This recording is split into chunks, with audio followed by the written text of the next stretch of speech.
Werewolves isn't just a film.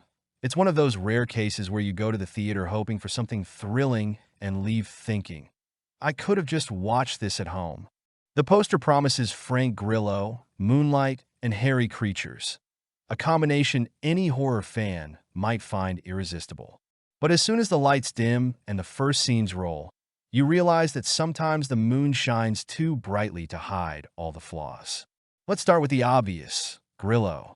The man's perpetually busy, either saving the world or headlining action flicks. Here, he plays a security guard at a lab who's forced to fight not just bloodthirsty wolves, but also dialogue so cringeworthy it might give audiences a toothache. It feels like the writers thought, the more words, the more meaning, but sadly, the meaning doesn't always come through. The premise sounds incredible on paper.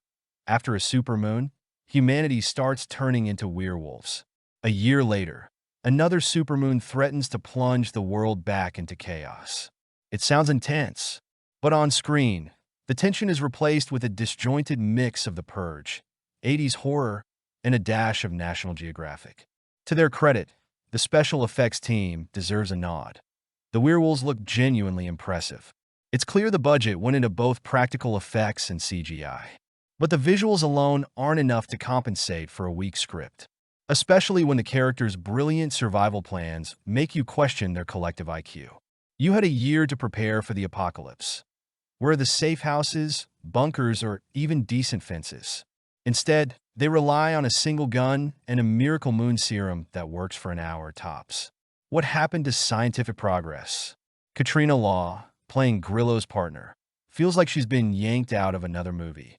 Smart, decisive, and always ready with a gun, her potential as a character is squandered on running, shouting, and little else. She could have been the star that carried the narrative, but ends up underutilized. The supporting cast fares even worse. Camden Gary, playing the protagonist's niece, tries to inject heart into the story, but her performance and lines fall flat. Lou Diamond Phillips, a familiar face from cult classics, feels like he's there more for name recognition than substance. And the soundtrack? That's another beast entirely. At times, it seems designed to distract from what's happening on screen. Just when you're bracing for a scare, in comes a sweeping, heroic score better suited for a superhero blockbuster. Then there's the finale. Oh, the finale. It's where all semblance of logic is thrown to the wind. Why does the protagonist turn into a werewolf to protect his family, only to endanger them seconds later? Why does the sun rise at the exact moment it's needed to resolve everything? It's so absurd it starts to feel like a parody rather than a serious film.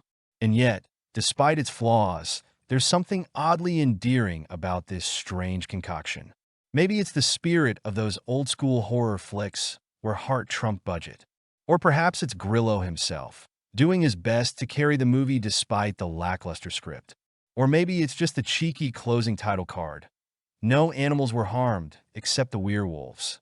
Moments like that manage to salvage the experience. So, should you watch Werewolves? If you're a die-hard fan of the genre, enjoy laughing at cheesy plot twists, or need a movie for a lively group night with popcorn and running commentary, then sure, give it a shot. But if you're looking for a serious horror film that will make you think or shiver in fear, you might want to look elsewhere. Werewolves is less about immersing you in chilling suspense and more about providing a fun, campy experience. Add it to your playlist for a casual movie night with friends. It'll find its audience there.